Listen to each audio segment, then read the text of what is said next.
remainder of the afternoon, like I said, we're really moving into the exciting part of the program. We're moving towards restorative development.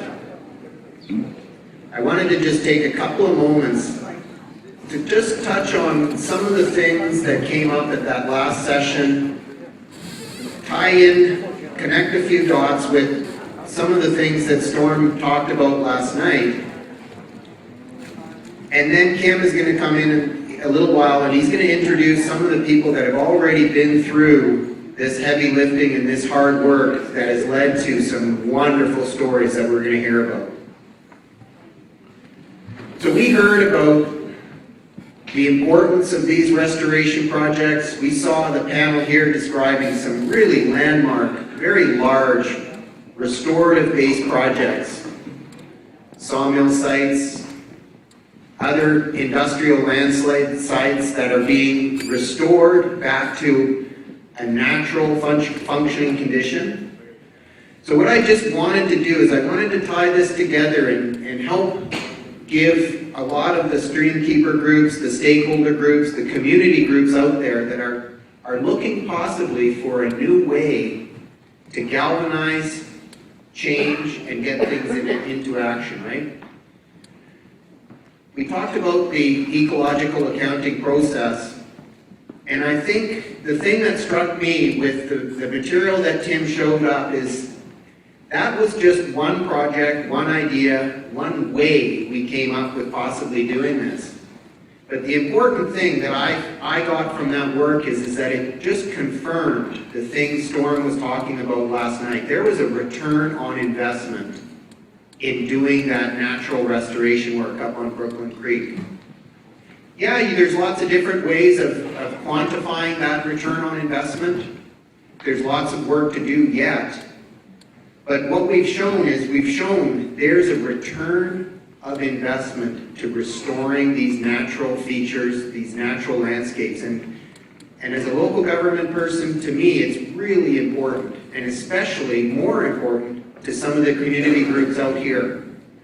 The community groups have been extremely valuable in educating groups like myself and others.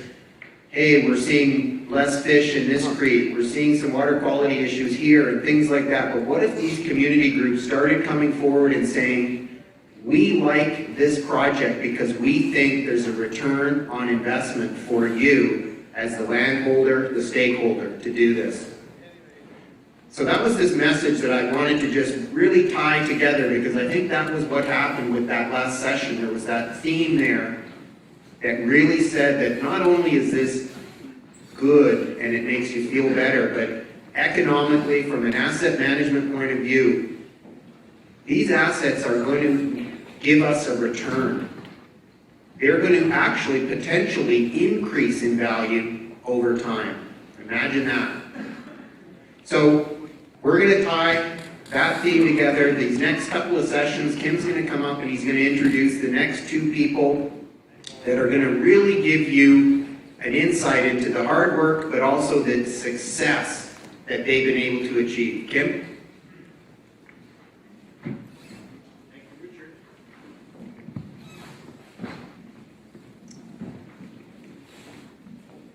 I'm going to repeat a slide I showed yesterday because it really captures what we're trying to accomplish through these last couple of days in terms of citizen science and action. And I'm going back to quote Eric Bonham, a wise elder, one of my mentors, about engagement of community through stewardship is a credible formula to be encouraged and mainstreamed at every opportunity. Stewardship operates under a different dynamic than the private sector or government. Stewards are drawn together for a common cause, like-minded individuals with a vision for the greater good and passion to make a difference. And look around at your tables and you know what I'm talking about. So this combination of citizen talent is aligned with local governments, a local government that is both visionary and focused.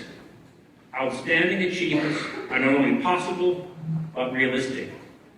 A very profound observation that was a distillation of what Eric Bonham has observed over the last 30 plus years in terms of his work with the stewardship sector.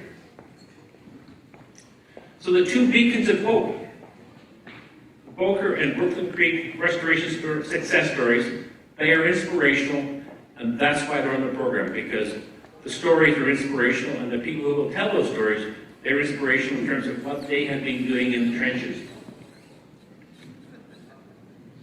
We consider them to be provincially significant. They provide a contrast. You have Bowker in the urban heart of the capital region. It's just all pavement to a large extent. And you have Brooklyn in the suburban Comox Valley. But this is what is the commonality. Each demonstrates how local government partnerships, the stewardship groups, can, and this is the key phrase, improve where we live. Improve where we live. That's the ultimate goal of restorative development, isn't it? This is a slide. I'm going to quote myself because, in terms of my role in meeting with boards and councils and making pitches on behalf of the Interregional Education Initiative and, going before the Capital Regional District Board, actually it's one of their committees, and highlighting the significance of Bowker Creek in an interregional context. And this is what I said. I'll read to you because the printing is kind of small. This is a transcript. The Bowker Creek Blueprint and the 100-year action plan was a game changer. It is a game changer. It continues to be a game changer. And it is provincially significant and precedent-setting. It is also inspirational. And you'll learn from Jody Watson why it's inspirational. The second paragraph, and this reflects my observations as a professional engineer, as a guy whose whole life has been steeped in water resource engineering. In my 40-year career as a professional engineer, there is nothing that equals Bowker. Nothing. And the reason it is so important is that it gave the rest of us a vision of what can be. In this region, I was referring to the politicians, you moved it from just having reports to actually having action. And only Jody can tell the story in a way that will give meaning to those words. But I do have to quote you, Jody, because I've known Jody the best part of 15 years, and shared your trials and tribulations and said, Jody, you're doing great work. Keep it up, I can't beat you down, right? And I think a lot of the personal, you are the champion, not the only champion, but you are the champion within local government who really carried the torch, and also served as chair of the Bowker Creek Initiative, so doing that with two hats. And when we released Beyond the Guide in 2015, I asked for the various regions to keep people to provide us with their kind of an op-ed, which we included in the document. And I extracted these two sentences from Jody contributed. Our collective baseline or memory of what a healthy creek should look like has shifted dramatically. In Bowker Creek, however, this is the good news, we are changing the way we develop our land by attempting to re-engineer the hydrological function back into our urban landscape. We are, in some ways, cultivating a new land ethic. A new land ethic. It starts with the land ethic. And the reason, Jody, I extracted that quote, because I thought it was a perfect way to transition into the work of Daniel Pauly. Of those who have a fisheries background, does the name Daniel Pauly mean anything to you? Any hands up? Yes, there's a few. Daniel Pauly actually, is a Frenchman, but a big part of his career has been at UBC. He's a global fisheries scientist. He's the guy who 25 years ago coined the term the shifting baseline syndrome. And when you hear him tell the story of how he did it, it was one of those things that somebody else was supposed to do the preamble for the proceedings of a conference and defaulted on it. And so he was asked at the last minute to do something. And he produced a one-pager and described the concept of with each new generation, the expectation of various ecological conditions shifts. The result is that standards are lowered almost imperceptibly. And there's the curve showing the progression downhill. What we're really talking about over these last 2 days is bending the curve in an upwards direction. And we're fortunate for the most part in British Columbia that we're not as far along the curve as other regions are, so there's a chance to realistically bend the curve. But as Bob Sanford said a year ago, it's the hard work of hope, right? The hard work of hope. But, you know, you gotta believe that communities can reset the ecological baseline if they would implement standards of practice that restore a desired watershed condition. Achieving this would take time, commitment, and perseverance. So the significance of focusing on Bowker and Brooklyn is that we can see a decade of history of perseverance and commitment. So you know if we can get from there to here, we can get from here to there.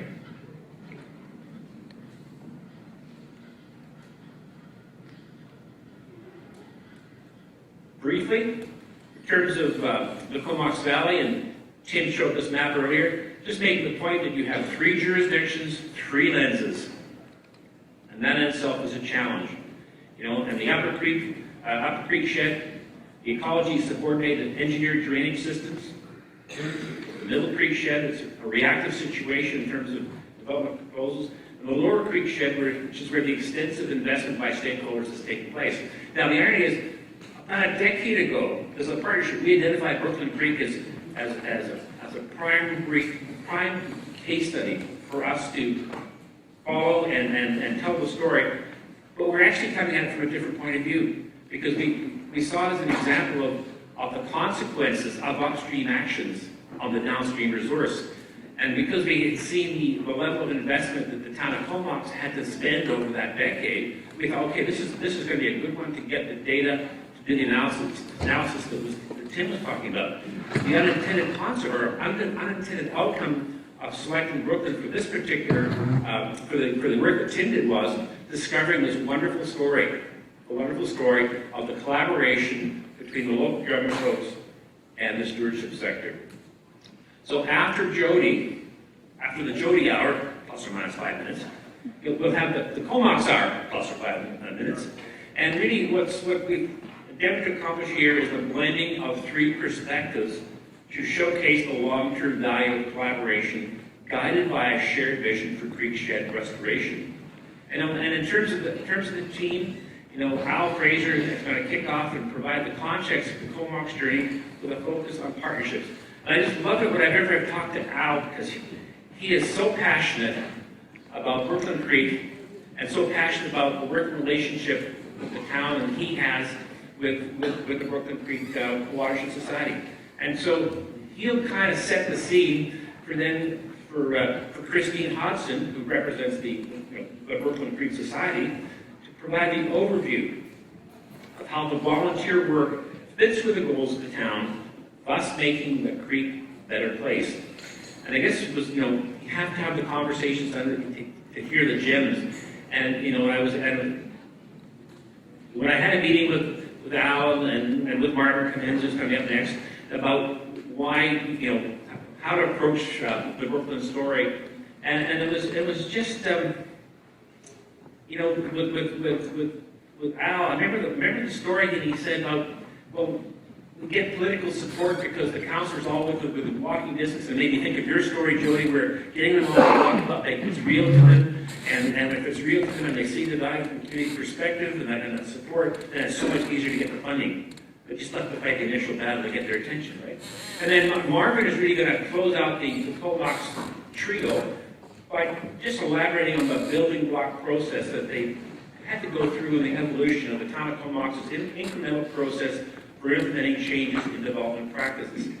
And I think the key message is, for those in the stewardship sector, you have to appreciate, for those in local government who are in the trenches, it is very much an incremental process to bring about change. It can't happen overnight because you've got to work the system through, the change in the system through step by step, and those steps can be frustrating and long, but the beauty of these 2 stories is the steps did happen.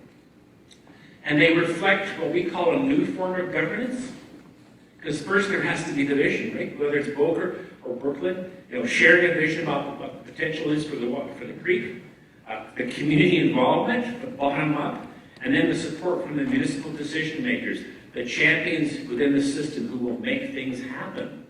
And then, if you've got all those ingredients in play, then you've got the momentum to begin to apply design with nature as a consistent future approach to restorative development. But you have to have all these ingredients in place. So what can streamkeepers do, right? think about the classic photograph of the Mibbies group. You got to educate yourselves on why and how the water balance works, the whole system way of thinking, would reduce erosion and protect your creek. That's why Dave Garrett's finale there was so good, wasn't it? Because, you know, it initially approached the conversation by saying, well, these are all the things you could do within the creek system, and they're all gonna, you know, they're all gonna be expensive, and they're gonna alter everything. But you know what? If you haven't solved the basic problem in the watershed about how you manage what happens with rain, then what have you actually done? You got to go back to the source. And so what we've tried to do with these 2 days is give you some of the language and the thoughts and the understanding you'll need to be more effective in your own communication in your own communities. And at the end of the day, it really does come down to expanding your involvement and your influence beyond the creek channel to restore the wider balance, the wider water balance. Jody, this is to you.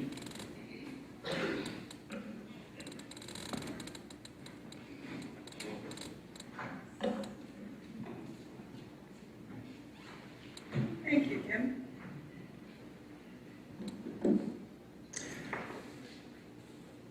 Okay, so what I'm going to try to do today is talk mostly about both the bottoms-up approach and the top-down approach that in so many of the projects that we've done has been, it took both of those things in order for the project to actually move forward.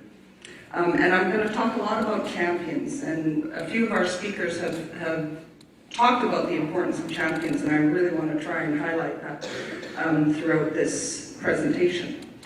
But before I get into all that, I thought I would kind of take us back a little bit in history and talk about what the watershed used to be like before it became urbanized. So this is from 1854. Is there a... Which one? There we go. Okay. So this is back from 1854, and the blue outline is roughly the watershed boundary today. But basically, it didn't even used to really be a creek for most of what it is today. It used to be a whole series of wetlands, and there was a very small section of the creek, and at that time it was called Todd Stream. And that was basically what existed back in 1854. So most of the landscape in that area would have been Garry Oak ecosystems. And First Nations, there was many village sites. This was it was part of their territories. They used the camas, which is the purple flower in the foreground there, as a major trading item, as a starch. And so it was a very, very important ecosystem. And Fort Victoria was established, and most of the area was cleared and channelized or drained for farming. So you can see the blue line that goes down the center. That's basically the beginning of Bowker Creek after it was a wetland and they channelized and started farming the area. And this continued on for a few decades. And then as urbanization continued, then they started having all sorts of problems with flooding and erosion and that sort of thing. And they started to bury the creek. They started to put the creek into pipes. And this was really happening through the late 50s and all through the 60s into the early 70s until the communities actually stood up against the municipal councils of the day and said, enough is enough. Stop putting this creek into a pipe. We actually want to protect this creek.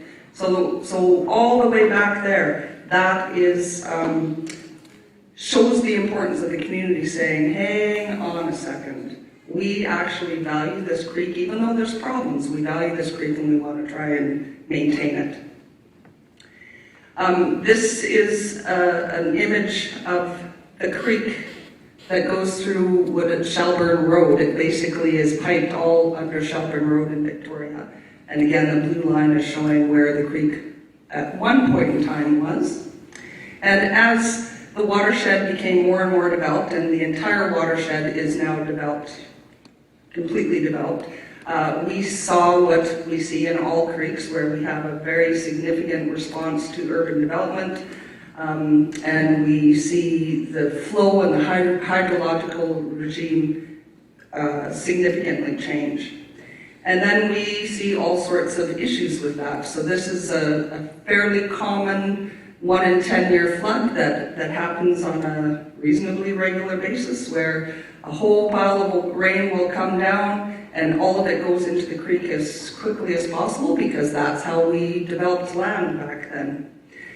We've got significant areas. This is kind of right in the middle of the watershed. Whoops. Right in the middle of the watershed. It's an area that goes through Richmond School, and it is highly, highly eroded. The entire creek has a fence around it because it's an obvious safety hazard. And then, of course, we see some water quality issues as we create paved areas and hardened areas, and again, we're trying to engineer things so that it gets the water off the land as quickly as possible.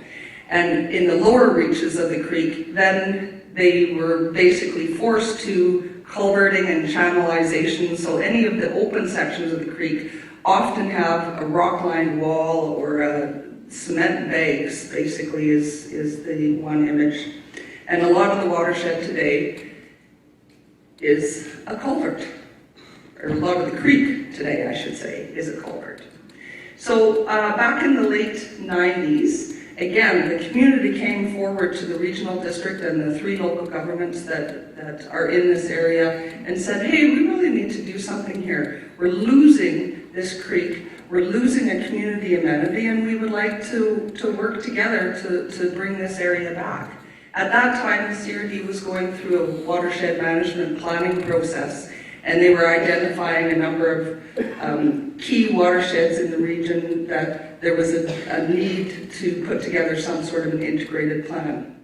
And the Bowker Creek watershed was actually fairly far down the list because it was so highly degraded. They felt, we've kind of lost the battle on that one already. But again, the community stood up and said, no, we really do want some action to be taken in this area. And so they lobbied the politicians, they lobbied municipal staff, they lobbied regional government staff, and at the end of the day, the Bowker Creek watershed made it into the top 3 of watersheds that the CRD would then work together to develop a plan. And a couple of other watersheds happened first, and what they found was there was a great engagement process. They developed a watershed management plan. They had a whole list of actions, and various organizations were designated to be the lead on these various actions. And over time, as staff moved on, or one of the NGOs, their executive director, went to a new position, these documents became documents that just sat on a shelf. So when we got the Bowker Creek Initiative going, we brought together about 50 different organizations and community associations and government organizations and institutional organizations to develop an overall watershed management plan. And as with most plans, you start out with some sort of a vision. So there had been a lot of work that went into a vision, and there's actually, if you look in the watershed management plan, there's an entire page that tells a story of what the community wants this watershed to look like in the future. And it talks about fish in the stream, it talks about ribbons of treed corridors that connect all of these valuable natural area spaces within the watershed. And of course, we couldn't really go out with a one-page vision, so we boiled it down to this vision that's up on the screen. And it's talking about the fact that we have human uses, we have natural areas. We want to manage all of these things so that we're minimizing the runoff and pollution. We want to see a healthy creek that supports wildlife and habitat. And we want this creek to be a community greenway and to provide a big amenity for our community. So with that, so that it didn't become a document that stood on a shelf, we then established the Bowker Creek Initiative, which is a multi-stakeholder committee that's tasked with coordinating efforts to actually implement the watershed management plan. There's 3 municipalities, Sandwich, Victoria, and Oak Bay. The regional district, the University of Victoria, they're up in the headwaters. Right up here is the University of Victoria. And then there's 6 community associations that operate within the watershed, and they also sit on our initiative, on the steering committee for that. And if we look at the watershed as a whole, there's approximately 30,000 residents that live within a 1,850 hectare watershed area. 56% is impervious, and any areas that aren't impervious are mostly clay soils, so they're pretty much impervious. 2/3 of the creek is now piped underground, and as I pointed out earlier, most of the open sections have been highly altered. So why would we start with that creek? Well, again, it was because the community wanted it. The community, even though it was as degraded as it is, the community still held value, and they wanted us to move forward with something. So then, for a few years, we did a whole bunch of studies and all these various different things, and we always had this watershed management plan, and the watershed management plan said things like, create a greenway.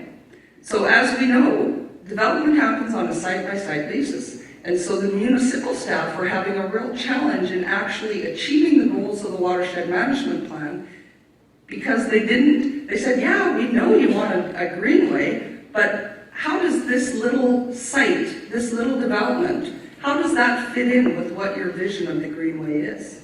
Because without us knowing that, we can't ask for density bonusing, we can't ask for community amenities as part of our development process, because as most in local government will understand, there's only limited areas where the local government actually has any ability to kind of push things in a new direction. So we then decided, okay, we need to pull all of this stuff together in what we termed the blueprint. We were originally going to be doing an integrated stormwater management plan, but our committee and our community said, you know what, that's not enough. It can't just be about stormwater. It needs to be about habitat. It needs to be about greenways and creating connections. It needs to be about how do we connect these pieces, these small little pieces of habitat that we still have within this watershed. How do we connect all of those things together? So we were still being guided by the 4 watershed management plan goals. We had undergone a major engineering study to develop a master drainage plan that looked at the engineering solutions for flooding and erosion. And this is another, is Craig in the room, Craig Sutherland? I don't see him here today.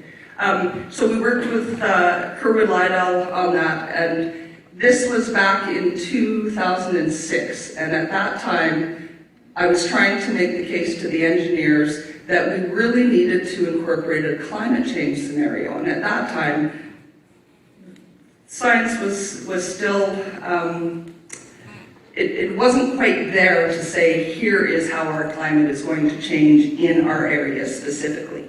But we did manage, after months of conversations, and it wasn't until the engineers from the consulting company said to the local government engineers, we do have to look at climate change, because in 20 years or in 50 years, our 1 in 200 year scenario is going to be our 1 in 100 year scenario. So finally, we made that breakthrough, and all of the solutions, all of the engineering solutions are a climate-adapted solution where they are looking at an increase in winter rainfall and a more extensive summer drought. We also looked at things like land use, low-impact development, the creek corridor, the riparian areas, all of the environmental considerations. We also looked at social considerations. So what are the economic costs and benefits? We looked at greenways, we looked at recreation opportunities. And we pulled all of that together into a consolidated plan that we called the blueprint. So the blueprint is really about trying to illustrate a potential future for this watershed. And we put right into the title of the document that it's a 100-year vision. And the reason for that is that municipal staff were hesitant to take forward such an ambitious plan, because if you tried to figure out what the dollar amount was to actually implement the redevelopment of an entire watershed so that we can get the hydrological function back into the watershed, the costs of that were scary, to say the least. And no council who's in there for a 3 or 4 year term wants to commit future councils to potentially millions of dollars worth of spending. So we had to really take a step back, and that's when we really started talking about, it took 100 years for us to get the watershed to this state. It's going to take at least 100 years for us to fix that. The watershed itself is also at a opportunity for renewal, because it's about to go through an entire redevelopment cycle. All of the housing stock was all built in, between the 40s and 60s, so everything is starting to turn over and be redeveloped. So that's why so much of the blueprint is about looking forward to those opportunities and being ready to take advantage of an opportunity when it presents itself. One of the things that we did was we tried to use a bunch of different kinds of illustrations to get across this vision without getting into detail where somebody could go in and say, oh my God, they want to put a creek right through my house. Again, that was something that was just not a comfortable place for the municipal staff or the elected officials, for that matter, to try and move forward. The plan also identifies shared responsibility and the need for collaboration and building relationships. It recommends watershed-wide management policy, planning, and a whole bunch of stewardship actions that need to occur at a watershed level. And it also recommends a series of site-specific actions for each section or reach of the creek. It provides a bunch of direction and information to municipalities and other landowners as well. So within the blueprint, there's tons and tons of actions, but we tried to actually boil those down into 9 key principles, and we said to municipal councils and staff, if all you take away from this is these 9 key principles, we're going to be in a better place, and I'll talk a little bit about those principles in a couple of minutes. We also wanted to identify key short-term priority actions that we would try and complete within the first 5 to 10 years. And most of those are going to be some of the projects that I talk about. Within it, there's also a monitoring program. And again, we tried to use images that would try to depict this vision. So one of the concepts that is well developed within the blueprint is a concept of green streets. And again, we wanted to have these ribbons of green streets as opposed to these ribbons of gray streets. And we even put in proposed green street sections to give them a visual of how could we actually do our roads differently so that we're not creating such an issue. So instead of doing our roads like we normally do, where we've got 2 or 3 or 4 lanes of traffic, the roads are crowned in the middle so that everything goes into these storm drains, and you might have a tree on a private property, maybe a boulevard tree. You may or may not have sidewalks and bike lanes. Well, only if you can fit them in with all the cars. And so what we're suggesting is something different. Why don't we separate our vehicle lanes from our pedestrian cycling lanes using trees? And because we've already got some crowned roads, though that then automatically becomes kind of a tree well area where those trees can accept the rainwater that falls onto our roads and streets and utilize utilize that and you know, kind of get that hydrological function back. So there's a series of different principles, and we try to keep them super simple. Just use creek-friendly management approaches all the time throughout the entire watershed. Look at requirements to adopt to reduce effective impervious areas. So one of the municipalities, they have moved forward with implementing a stormwater utility. The first one in the capital region, and one of the speakers yesterday talked about, you know, stormwater utilities are now a very common thing in the U.S. They're just starting to take on relevance, I guess, or prevalence here in Canada, and there's just this one in the region. So that's been a very interesting way that the municipality is saying, you know what, we actually think that we can operationalize the implementation of the blueprint by creating a stormwater utility, because then all new development has to look at how can they infiltrate and utilize the rainwater on the land. Another key thing was ensuring that the principles of the blueprint were incorporated into the municipal OCPs and land use plans and all of that sort of thing.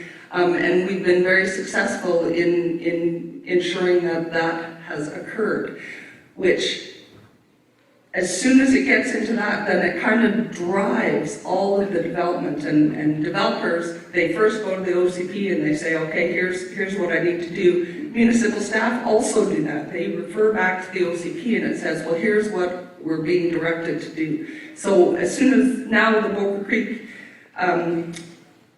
blueprint is within all of the OCPs of the 3 municipalities, and it's gradually making its way into local area plans. And things like purchasing and protecting key lands in the watersheds, I'll talk about that a little bit later, and including climate adaptation and mitigation in all activities.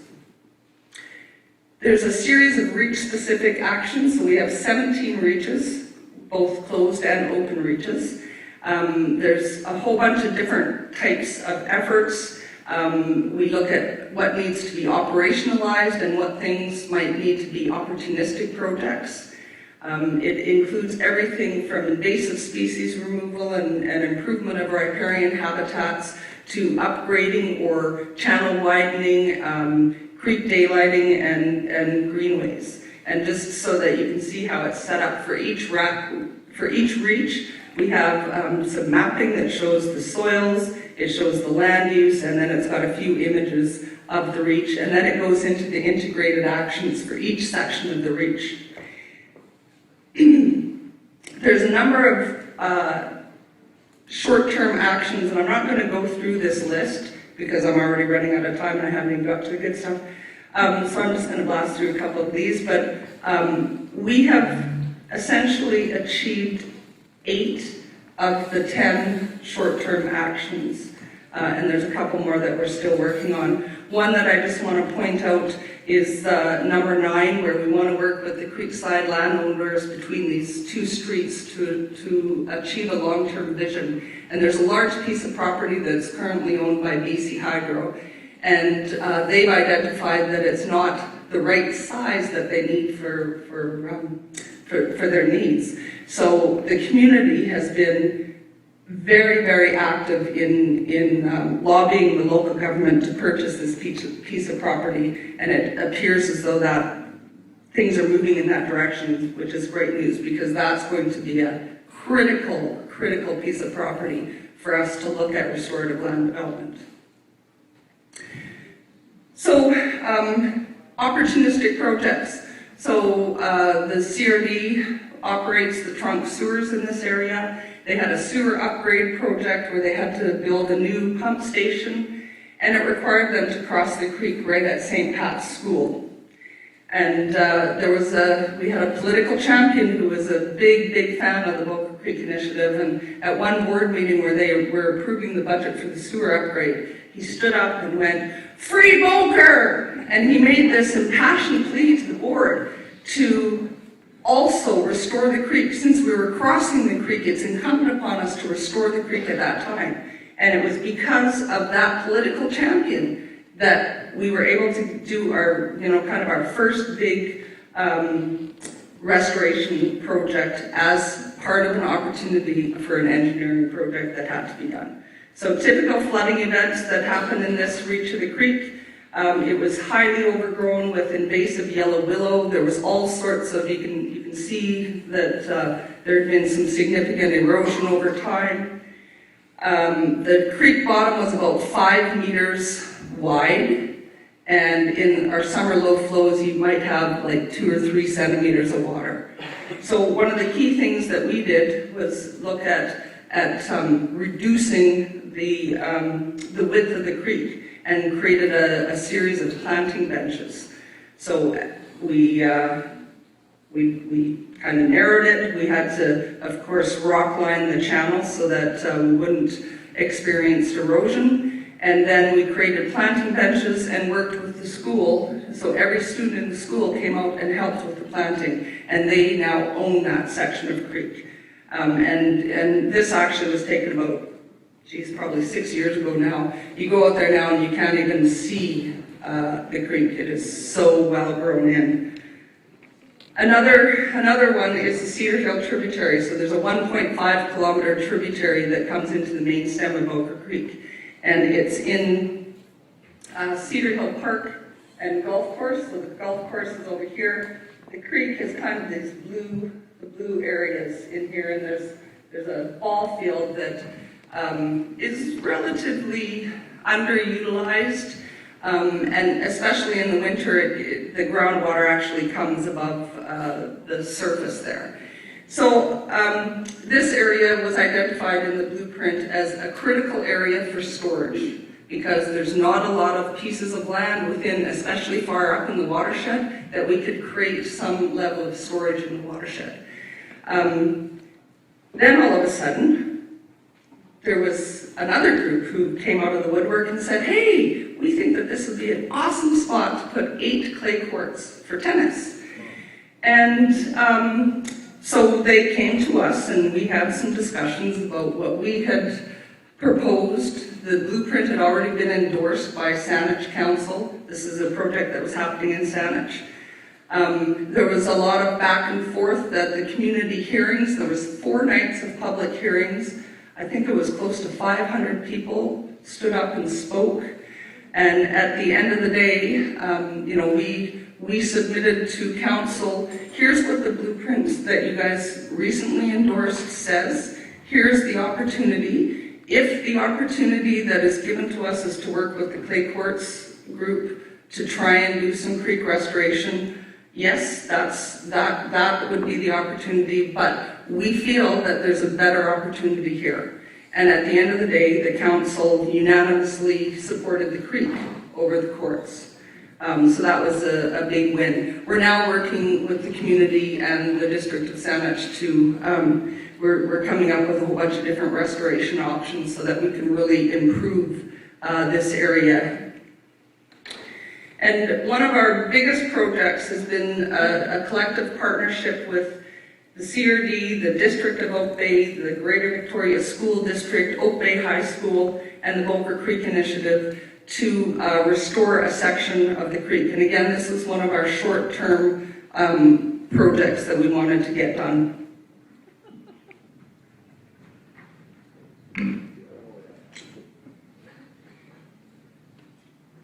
So we knew that the school was slated to be rebuilt. And so we had early discussions with the school district about what the opportunities might be to restore the creek when they did that. We then worked with them on a feasibility study to determine whether or not we could do this section of the creek, because it's quite low down in the watershed prior to work happening in the upper parts of the creek. It was determined that it was engineeringly feasible for us to do that.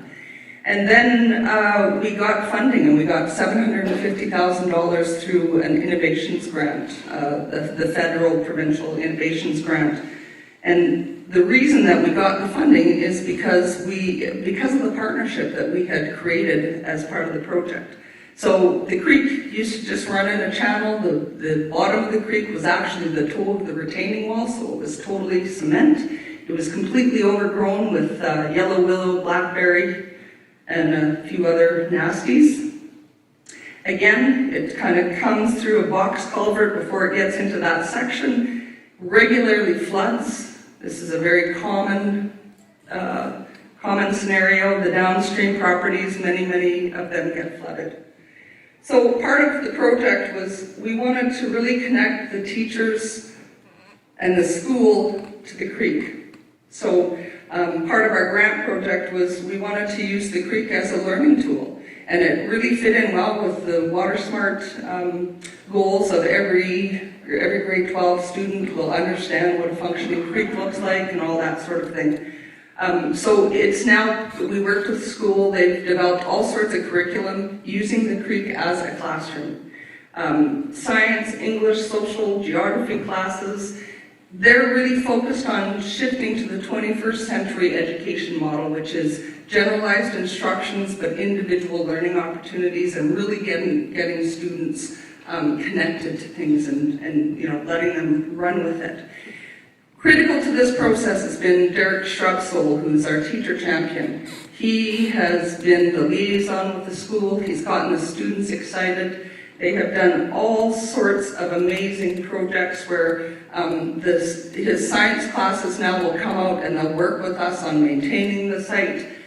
They come out and do vegetation transects before and after, and they've been continuing to do that. They actually got involved with an international conference and exchange program, Water is Life, where they hosted a school from, I think it was the Netherlands, and they came and studied our creek, and then they went to the Netherlands and went and studied their creek, and then they're sharing all this water quality and vegetation data back and forth, and they're part of the long-term monitoring program for the creek. We also got the students involved and the whole school involved in a design charrette to say, what do you guys want this creek to look like? So it was a really interactive workshop. We kind of had two teams. We had community members, we had elected officials, we had staff from the district, the school district, everywhere, teachers and students, and we did some visioning stuff. Then one of the students actually drew this classroom because they decided they wanted an outdoor classroom in the bank of the creek. And the final design of the classroom is very, very close to the image that this student had drawn as part of that. So we wanted to ensure that we were safely conveying the flows. We wanted to improve the aquatic and riparian habitat quality. We wanted to really create an outdoor learning and public education space, having public access and the greenway, and of course we wanted to try and do it within budget, and we had to ensure the minimization of the maintenance that was required. So very quickly, just kind of take you through, we had to completely divert the creek around. We were not able to remove the cement wall that's the retaining wall for the track. So one of the things that we did instead of removing the wall was we created 3 benches basically that were tied into the wall, and we could use those to create habitat, wildlife refugia, and also to create a meander in the stream so that it wasn't continuing to be just a straight creek. You can see the classroom being kind of roughed out in this area, and because it's a really, really flashy creek, one of the things that happened during the construction is we had a 1 in 200 year storm event on July 17th, which we never have, and we have water monitoring and level sensors on the creek, and in 10 minutes time, 10 minutes, the level of the creek went from 3 inches to 43 inches in 10 minutes. That's how quickly and how well engineered this watershed is to get the water off the land as quickly as possible. And this is kind of what the creek looks like now. So I have, hopefully, it will work for me, a little time-lapse video just showing it. We had a lot of cloudy days that July. You can see coming up here the big storm event. There. Yeah, talk about stress level. Like, it's still raining, oh my God. Hello, fisheries. We may have had a sediment release.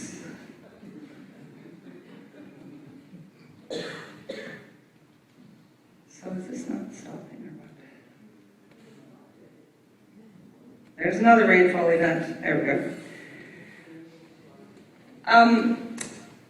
So it was a huge partnership. We had teacher champions, we had student champions, we had consultant champions, like part of the consulting team. They went to high school there, and they knew how degraded that part of the creek had become, and it was their pleasure to be part of fixing that section of the creek.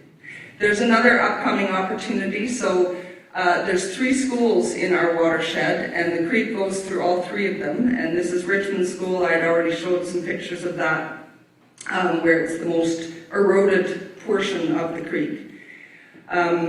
Most of it is invasive. It's a public hazard. And so within the blueprint, sometimes we just said, look, here's the potential. So that's actually the image that's in the blueprint. Let's just move the creek and actually create something so that the school district gets the whole piece of their land back and the community gets an amenity back. So we've now gone to the school district, and based on the success of the Oak Bay High School restoration, we're saying, look, why doesn't the school district also endorse the blueprint? You guys start implementing the principles and stuff, and let's look at options to explore how can we now do a similar type of project in Richmond school land so that we can fix that section of the creek. And they did endorse the blueprint, and we're now having discussions about what the potentials are for that area. We've talked a fair bit about, or lots of people have talked about, the importance of educating students. And this was a quote from the principal who was involved in the project, and I think it is such an important quote. It talks about that land ethic where, our shifting baseline. Because what he says is a young person's surroundings are a silent educator, and the best way to inoculate a sense of environmental responsibility and stewardship in youth is to model it. So allowing an important waterway to pass through our property in a ditch silently teaches students that the environment doesn't really matter, whereas a rehabilitated and healthy creek with safe and reasonable access speaks volumes about how one should value the environment. And I think that we've really, really accomplished that on that specific site. But sometimes you just gotta go underground, and in Bowker Creek, when you go underground, you go into a concrete creek. And again, shout out to the community, because only the community would say, hey, let's go out on Saturday morning and let's go jump all those fences and just actually walk the entire creek. And so we did. There's an interesting underground life, literally, that happens within Bowker Creek underneath Hillside Mall. There were some terrifying things, though, as we went through. So that's a natural gas line. Look at the condition of that. It's like, oh my Lord. Wonder where some of those contaminants come from. Wherever there was the slightest bit of light getting in, even in a concrete creek, there was stuff trying to grow there. That blew my mind. So sometimes you have to go underground, and other speakers have talked about timing, and sometimes you just have to wait for the time is right. And sometimes you just strategically have to wait until a certain individual retires before you can actually move something forward.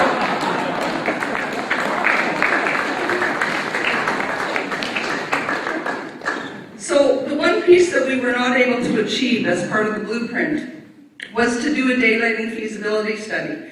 because the individual who sat on our committee had spent their entire career as the underground engineer, and their only lens was getting the water off the land as quickly as possible. And the concept of taking all of that out of a pipe was simply foreign. And we were not able to move forward with a daylighting feasibility study until that individual retired. We're just in the process of working with the consulting team to define a route for daylighting all closed sections of the creek. And that includes the area that is under Shelburne. It's very unlikely that we will daylight the creek through Shelburne, like underneath Shelburne, but we're looking at where could we potentially move it to maybe a side street where we would, over time, be able to get the properties that we need in order to do it. The community again came forward and said, hey, not only do we need to look at that, but we also need to look at the greenway. So now the project is looking at the greenway routing and the daylighting routings for all closed sections of the creek. As part of that, there's going to be some areas that the constraints are just going to be too much for us to actually daylight the entire creek. So one of the things we've asked the consultants to do is also look at areas where we could create large detention areas. So the BC Hydrolands is now coming up. The Cedarhill Tributary, looking at how large a wetland could we create in that area so that we can really hold back some of the flows. And again, it's the phase of redevelopment, because as we participated in the Shelburne Valley Corridor Plan, where they were looking at how do we redo this street, when we started that process, they didn't even have the creek labeled on any of their maps. By the end of that process, there's all sorts of statements within that talk about density bonusing and amenities, so that when they're working with the development community, they can get areas of land so that over time, over the next 50 years or something, we can start actually daylighting the creek. But without the actual daylighted route, nobody, no municipal staff can actually have those conversations with developers, because they don't know how that piece fits in with the overall vision. So this was the last big piece, was to do the daylighting feasibility, and we're very, very excited. We still meet a lot of resistance, and some of you have seen this already. If they can remove, an 8-lane double-stacked highway from the middle of Chiangrai in Korea, I think we can do it with Bowker Creek. It's not a big problem. So, what are some of our currents of success? Having a coordinator dedicated. So local government staff, they've got a million priorities. And having a coordinator, that's one person whose job it is to try and keep us moving forward in the implementation of the blueprint and implementation of the watershed management plan. It's a huge thing. Staying on track and keeping focus. The number of times that we've had to step back and go, how does that fit with this vision? Or is this still our vision? And that has been able to kind of get us back on track on numerous times.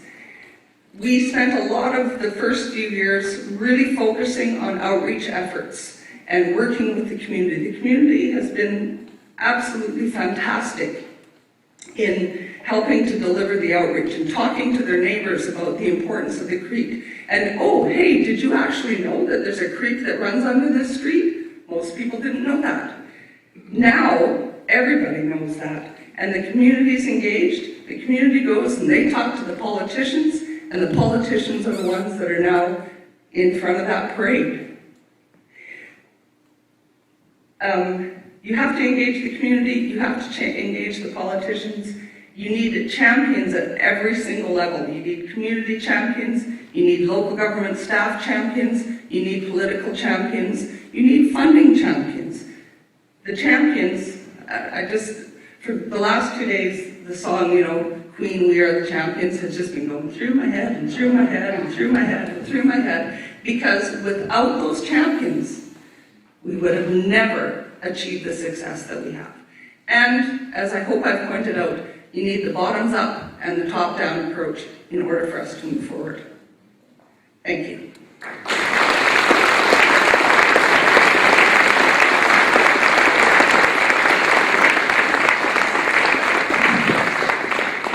What an incredible story, Jody.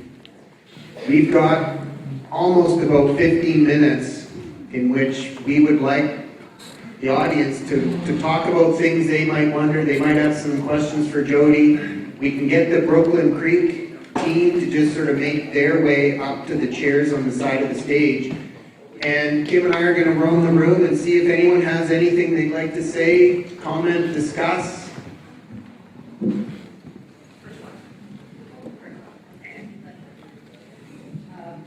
Hi, Jody. Hi, Sarah.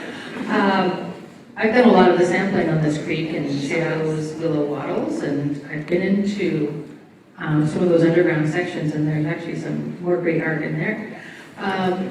But I kind of have a question. Based on what you've all seen, I have a question for the rest of the audience. For those sections that logistically will never be daylighted, we've got this huge rectangular box culverts that has anybody seen anybody do any added ecology to these underground sections? I'm not sure. I mean, can you do anything to these underground sections to add some ecological value? Yes, Yeah. you can take them out of the pipe. Yes, yes. But I'm saying for, some of them where you can't, is there anything that can be done for those sections? Have you seen any? Has anybody else seen any? I'll make a comment. We're all talking in our municipalities about roundabouts. So why not put a roundabout with a vegetated center? And you said if you introduce light, you introduce ecology.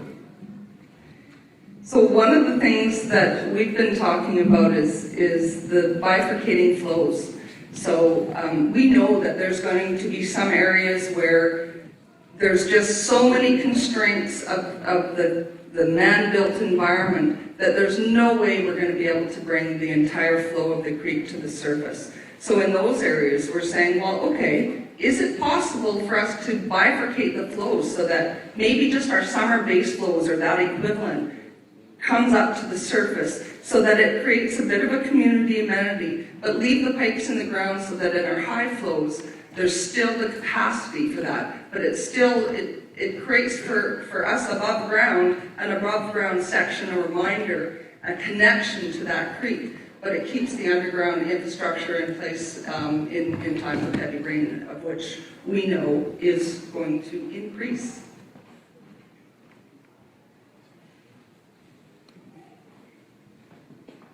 I like that idea.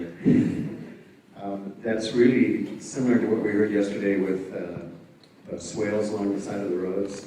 Sometimes you just need a pipe beneath them to drop the peak flows into, and your smaller flows stay there. I would also like to, I don't know the local shopping mall that you're referring to, but what we're seeing across the continent is shopping malls struggling and being repurposed. And I would just say, maybe don't give up on that. Well, in fact, there was a lot of investment being put into that mall, so we worked very closely with the developers of the mall. At one point, we were actually having conversations, the creek runs right through here. What if you created a part of the mall where it's literally a glass window and you literally daylight the creek inside the mall for people to see? They didn't quite buy into that. However, what they did do, Hillside Mall is the largest single piece of impervious area within the watershed. And so we worked really, really closely with them. And I mean, they came and presented to us, and we went and presented to them, and we had many, many conversations during their planning stages about, okay, if you can't daylight the creek and show it off within the mall, then how can we reduce the impact of this very large piece of impervious pavement? So what they did was they actually incorporated, the City of Victoria worked with them, and they created a rain garden all along Hillside Street that accepts all of the rainfall from a big chunk of hillside and a bit of Shelburne, and all of the, well, most of the rainfall from the parking lot now either goes into some level of a rain garden, or we also got them to install tree wells and plant trees in the middle of the parking lot so that it's shaded and reduced the urban heat island effect and that sort of thing. And since that happened, there has been a significant decrease in the amount of flooding and stuff that is happening downstream. And that's just 2 projects. So the Oak Bay High School project where you know, the channel used to be like this, and we made the channel like this so that it actually increased the storage capacity of that section. And this piece with Hillside, where now that rainfall goes and is allowed to actually infiltrate, where it's held back for a period of time, where it's utilized by the trees, and we're seeing significant improvements already to the peak flows in the lower parts of the watershed. So the more that occurs over time throughout the watershed, and those are some of the watershed-wide principles, where it's looking at how, as we redevelop, we have to redevelop with green infrastructure and low-impact development in mind, because that's the only way that we're going to be able to accept that 15 to 20% increase in winter rainfall, allow it to infiltrate, knock our peak flows off, and actually be able to restore the creek as we go.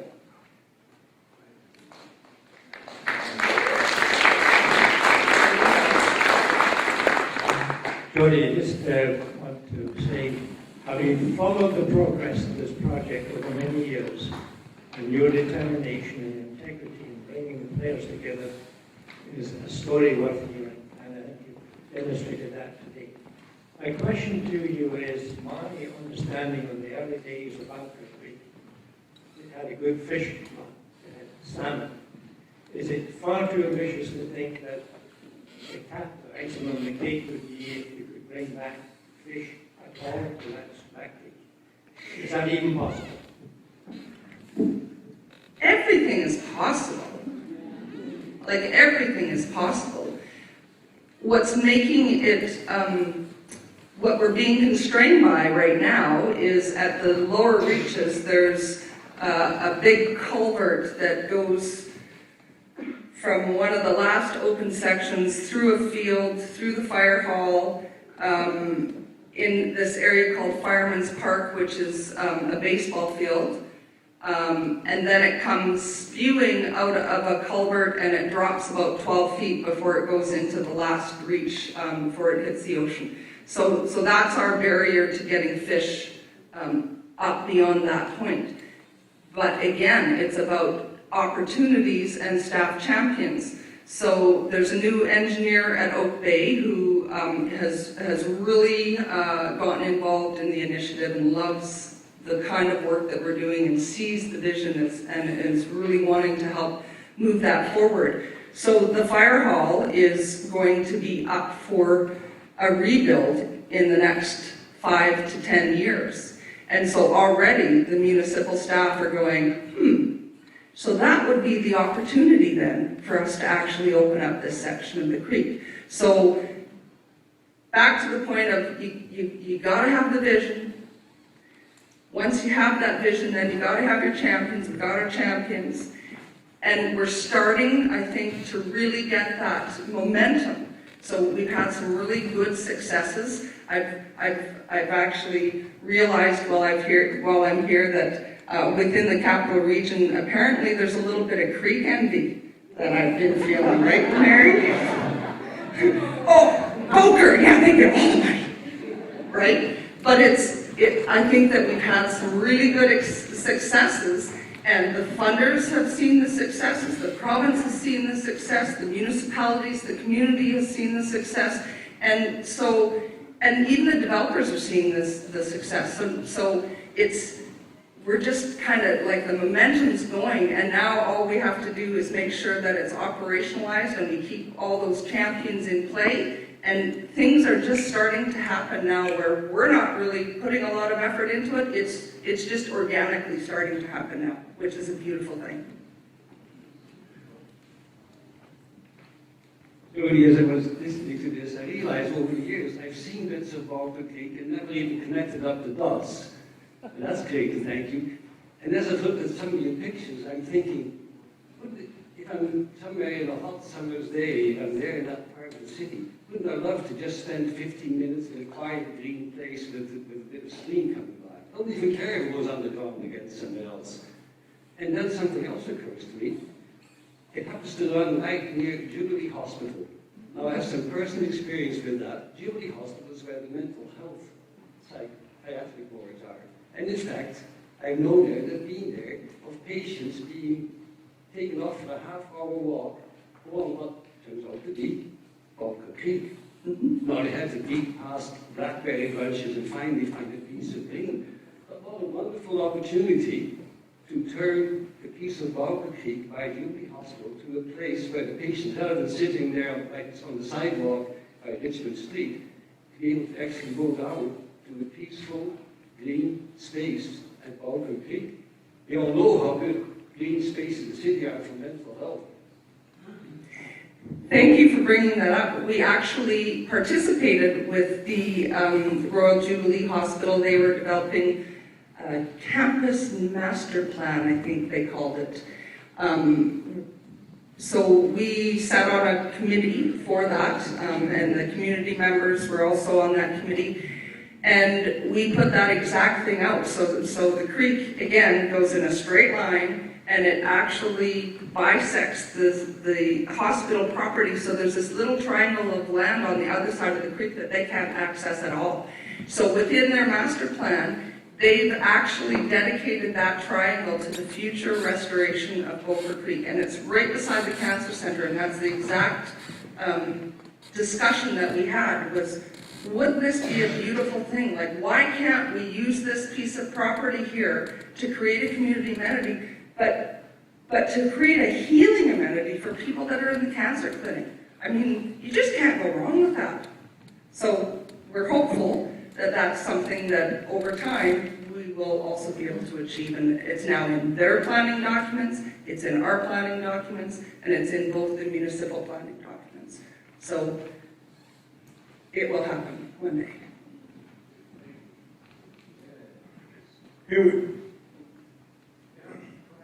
It's amazing about the 6 degrees of separation. I lived on Trent Street and grew up along Bowker Creek.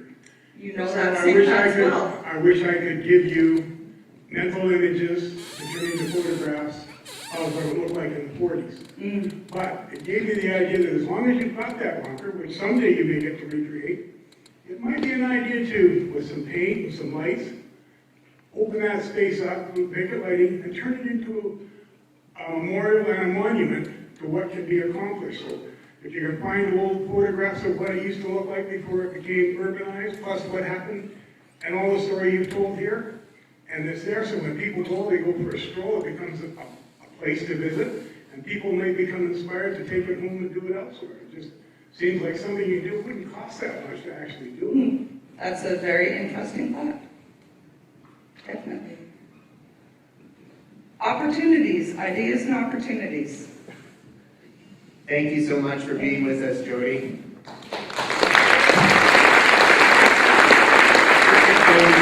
As we get the Bowker Creek team set up and ready with their presentation, I want to just talk a little bit about the question of deciding and making a decision to remove a culvert.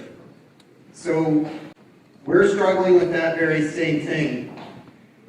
Again, going back to some of the things Storm talked about, a culvert in the ground is a poor return on investment when compared to all the other things that are possible just in daylighting that stream. We just heard about mental health, community values, the value of the whether it's the smallest amount of vegetation next to that daylit channel, there is value to that. The other thing we are talking about now is this debate around capacity. These culverts are within rights-of-ways for the most part. So if we daylight these channels through these rights-of-ways, virtually in every situation, that open channel is going to have more capacity to convey water than that culvert. So these are all little bits and pieces that go towards making this case for really looking carefully at the pipes in the ground and deciding if at all there's a way, means, and desire to move away from that. And again, this was a 100-year vision Jody was talking about. So this isn't going to happen tomorrow, maybe not even in 10 years, but in terms of big picture thinking, that's what's possible. So the Bowker Creek team's going to kick things off. The Brooklyn Creek. You got the podium. Thank you very much. Firstly, I'd like to thank everybody for putting on the symposium. I think everything so far has worked out very, very nicely. And especially thanks to Kim for coming to Comox, hearing our story, and again providing us an opportunity to shed a little bit of light on what we've been up to in terms of restorative creek work and our involvement. My story is a bit of a personal journey, but a collective journey as well, and it comes more in keeping with keeping up the partnership theme and ultimately building and nurturing those relationships along the way. It's kind of a common thread that I've heard throughout the presentations, hearing words like cooperation and partnerships and relationships and working together. I don't think that many of these projects could really come to fruition unless that philosophy is held at the forefront of our minds. So bear with me, off we go on a little bit of a journey. And it relates to the power of partnerships and the Brooklyn Creek story. So the partnership by definition, the state of being a partner, participation, a legal relation existing between two or more persons contractually associated as joint principals in a business, a relationship resembling a legal partnership and usually involving close cooperation between parties having specified or joint rights and responsibilities. When I look at the definition of partnership and put it into the context of how it applies to the Brooklyn Creek watershed storyline, the word that really resonates the most with me is participation. And the participation borne by the participation that we've seen along the way and continues to grow out there is quite staggering. I believe that participation is born by interest, and interest is born by intuition, context, content, and imagination. When I look back some 30 years and reflect on my involvement with Brooklyn Creek, I can't help but to remind myself that what stands before us today is truly a remarkable and important natural community asset. It's loved and cared for by many. It's crafted by the determination and dedication of people and agencies willing to embrace opportunity and work toward a common goal. The asset we call Brooklyn Creek Watershed stands testament to the power of partnerships and the value derived from those relationships. Perception. What was once viewed in the early days by some as a simple and convenient urban drainage conveyance, others view it as a genuine opportunity. An opportunity presented by way of recognizing the fact that the watershed was much more dynamic and full of potential as it relates to the community value than first imagined decades ago. As our community steadily developed, so did the encouragement and the support for protecting and enhancing our natural open spaces. Subtle improvements made over time garnered the attention of the public, and the public spoke loud and clear that what they saw before them was truly a cherished asset and of great benefit to the community and ultimately to the region. As time progressed and public interest intensified, Our politicians and community leaders took notice, recognized how closely aligned their love for the watershed was with that of the public. This recognition created an opening for fruitful discussion, clear staff direction, financial support from local and other senior levels of government, and we recognized that the winds of change were clearly upon us. As supporting momentum for enhancing the watershed experience gained traction, those intuitive and imaginative participants came forward looking for ways to help. The cross-section of people willing to volunteer their time was and still is inspirational, to say the least. Gone were the days of just simply breaking up log jams and addressing localized erosion and flooding. A new, more inclusive approach to stream management emerged, an approach embraced by a whole host of participants willing to put in the time and effort, participants willing to make a change.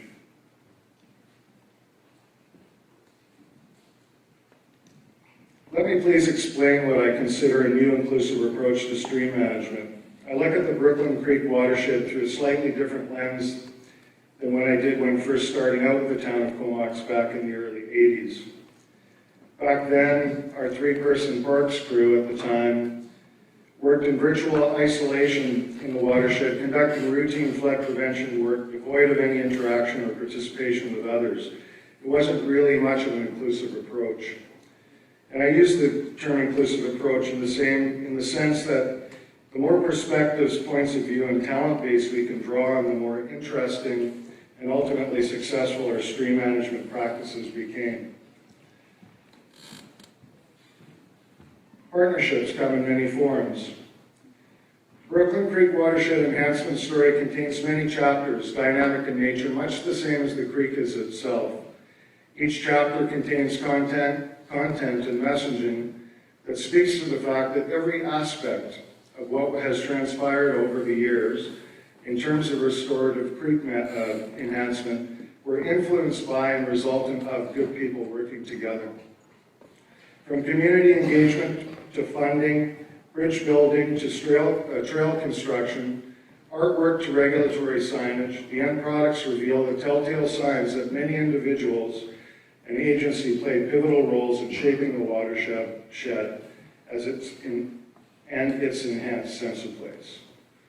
The partnerships created over time have turned into long-standing relationships, and they've been based on common goals, respectful dialogue, and many hours of hard work, a diverse collection of perspectives bundled up and broadcast across the watershed landscape, each stakeholder acknowledged in very subtle ways.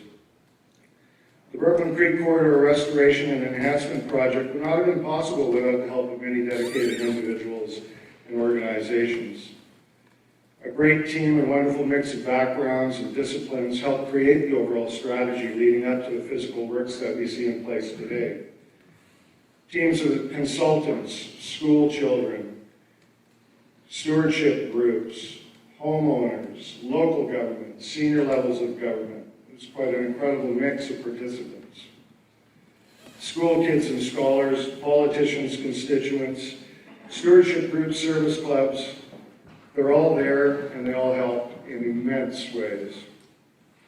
If we continue to work together, make time for one another, and continue to nurture the relationship born by partnership along the way, we can rest assured that our collective investment will surely pay dividends down the road. Because I'm a gardener, I have to use some gardening analogies to bring this back around. And so propagating new and maintaining old partnerships kind of fits in with my background as a horticulturalist, and I had to take the chance to use it. so forgive me. I'd like to use a simple garden analogy to capture what I believe to be an important approach to propagating new and maintaining old relationships. Firstly, we have to plant the seed. We need to remind each other periodically that the work never ends, new ideas and opportunities are welcome, and that we should take the time to engage our local educators and school children and propagate a new crop of watershed stewards. 2, nurture. Care for the process, project, and product, but also those people and partnerships that have contributed to the success of what has been accomplished. Harvest. Gather those around you, introduce and showcase your involvement, share in your experience, having reaped the rewards. To me, the Brooklyn Creek watershed experience, as I like to call it, is similar to watching your garden grow. You know that the seeds have been planted, you have provided a safe and welcome place for them to emerge and strengthen, and you are committed to nursing them along to maturity. In closing, I would just like to say that the Brooklyn Creek Restoration Project has been a long and rewarding journey for me and for others. It's been one full of determination, optimism, and hope, and it's been a collective vision shared by many with an action plan influenced and executed by the power of partnerships. Thank you very much.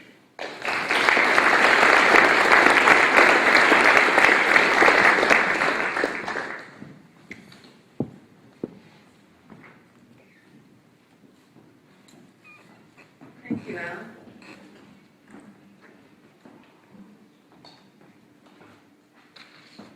So my name is Christine Hodson. I'm a director with the Brooklyn Creek Watershed Society. We're a small nonprofit society with a whole bunch of volunteers. We're just one of many partners that work with the town of Comox on this particular project. Our operating budgets are about $1,000 a year. That's just to maintain our website and volunteer and direct insurance, so we're not a large organization by any means. You've seen this map before. Shout out to Ian Wu, who actually put it together. But it shows where Brooklyn Creek is, so the shaded area. So it gives you an idea of the watershed with the blue line showing you where the creek actually occurs. And we like to say that's sort of divided into thirds. So you have 1/3 that is in Comox, the lower third. The middle third is mostly in the regional district, but also in the town of Comox. And then the upper third is in the city of Courtney. And I just wanted to do a shout out that there are, in the audience today, there are staff from Courtney and also from the Comox Valley Regional District. So we've been happy recipients of all sorts of attention. We didn't ask for it, but in 2018, we received an award called Keeping It Living Award, which is an award that's presented by Comox Valley Project Watershed to local stewardship groups for the work that they've done. And we were, for the work that we do in terms of restoring and protecting the watersheds, as just one of the many nonprofit societies do in the Comox Estuary. And then also, as you know, the Brooklyn Creek was featured as an ecological accounting protocol. So Brooklyn Creek supports many fish. So we have coho smolts, that's in the upper left, little sticklebacks on the right, and then also cutthroat trout that is on the lower down. Spawning in the stream are chum salmon and also coho salmon. And if those of you that know lake fisheries, you know that coho salmon spawn in the streams, and then the fry reside in the stream for 1 year before they out-migrate as smolts. So the habitat that's within the stream is important. So the town of Comox undertook this channel enhancement project between 2005 and 2017 on the lower reaches of the Brooklyn Creek. It's contained in a gully, so it's a nice park area. And their goals were to decrease the risk of channel destabilization, increase productivity and survival of the coho and resident trout, and to improve trails and public safety qualities.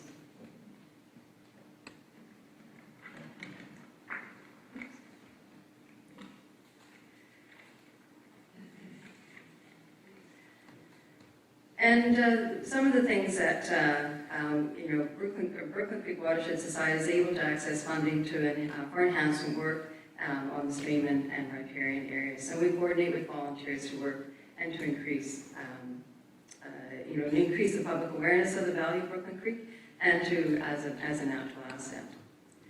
So there's a couple ways in which stream modification can occur. And so this is a straight section of the stream. It's in the upper section. And in this particular one, there's been some habitat work. There's gravel in the bottom, check. There's large woody debris along the stream banks, check. There's some riparian vegetation, check, so, that should be pretty good for fish. But as we know is that there's different ways in which this can be done. So this is another stretch of Brooklyn Creek. It's also a straight stretch, it's in another area, but also it has gravel in the bottom, check. It has large wooded debris on the stream banks, check. And it has riparian vegetation. But it also has, some meanders in the stream. It also has some benches to create pools and ripples to allow for aeration of the stream. So a little bit different. So there are ways in which to make the stream less of an eyesore and more of an asset. One of the things that Brooklyn Creek is able to do is we're able to do a lot of fundraising. And so over the years, this is the amounts that we were able to raise. As I said, we're a very small organization. And the funding range amounts from about $1,000 to $80,000. And then Town of Comox would contribute, on average, $30,000 to $50,000 a year. And also, we had the tremendous cooperation of the park staff to do the work. In addition to that, we had many local businesses who would provide in-kind contributions, maybe double our order of which we purchased, so that we were able to do the works that we wanted to do. This particular illustration just shows a gravel slinger delivering the gravel into the stream so that we didn't have to haul it by wheelbarrow from the truck. So some of the things that we can do, as I said, is that we can do the fundraising. Another thing the volunteers can do is that they can recruit and engage volunteers. And so over the years, we've done a variety of different activities. We have a list of about 70 volunteers that would like to come out. They're willing to come out per day. We don't want to spend, work them more than maybe 4 hours at a time. And, on a typical day in planting, you can have about 20 volunteers plant about 400 trees and shrubs. And they typically do this work after the major construction work has occurred in the late summer. Another activity that we do is gravel nourishment. Because the stream is in an urban watershed, there's little opportunity for natural gravel nourishment of the stream, and both trout and salmon require it for spawning. So we have added gravel at different times to assist that. And we get a lot of cooperation from some private landowners as well to gain access to the stream. There's also invasive species removal that volunteers can do. There's there's lots to choose from. There's English ivy, there's lamnium, there's giant hogweed, there's yellow iris. You get the idea. Another thing that we do with volunteers, and we're actually starting it in a couple of weeks, is we set up a smolt fence every spring and have it operational until about mid-June. And with that, this will be our 10th year this year where we record the smolts. Now, it isn't entirely accurate. We do try to, collect as many of the smolts as we can. We count them through. We've had as few as 200 and as many as almost 4,000 smolts exiting the stream. Some of the challenges that we have is that if there's a very large, storm event, then the water will overflow the banks of the smolt fence, and so we know we're missing some of the fish. And then another thing that we can do as volunteers is that we can do public education and awareness. And so we put together this brochure. We pooled our $2,000 with two other nonprofit groups, two other stewardship groups. And then we had the kind assistance of the graphic the artist from Project Watershed. And we put together this brochure. And also we have the poster as well for another $2,000, so we give them those. And what we do with these now is that we deliver these to the residents that border the stream so that they're aware. The whole point of this particular brochure is to encourage people to recognize that they live in a watershed, that things that go down the storm drain end up in the watershed, and that there are things that they could do to make everything better. But not everything is rosy, and so there are some challenges with Brooklyn Creek. And so we still have challenges with water flows, as typical for any urban stream. And also the fact that you have many of the storm drains will then direct their flow into the creek. And so in this illustration, the purple lines show you the storm drain markings, and then they all end up in the Brooklyn Creek watershed. And then also, there's other challenges in that a lot of the creek is actually on private lands, and so what private individuals do on their lands, what we're hoping is that we could this type of activity might be best approached through education and awareness, making people aware of the asset that they have in their own backyard. And there's also challenges in the headwaters region, as with most streams, is that you always want to make sure that there's water flow consistently. And so we don't oppose any type of development, but we just encourage that development be done in a way that it would still allow for water to reach the stream. And we do have some concerns. In this illustration on the right-hand side, it shows you a roadway, but underneath is a culvert that's about 330 meters long. And that was, is where Brooklyn Creek is. And that was installed in 2012. So it wasn't something that was done many, many years ago. It was just done fairly recently. And if you look at the valuation that Tim just mentioned earlier, so this is for water conveyance, but at 330 meters times $2,700 a meter, it maybe suggests a potential value there. So as I said, is that Brooklyn Creek is that we're a small society. We don't own any land, so we like to work cooperatively with people who do, or have access to it. And we're very fortunate to have a great working relationship with the town of Comox, and to share a vision of protecting the stream as a natural asset. And we look forward to working with other local governments in the area to achieve similar goals. Okay, so then I'm just going to pass it over to Mike.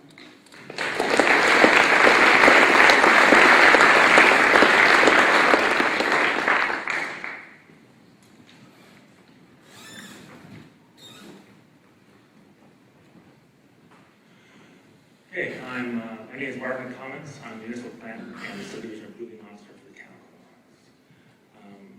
Presentation is broken down into three components, looking at three different sections of watersheds. First being just a quick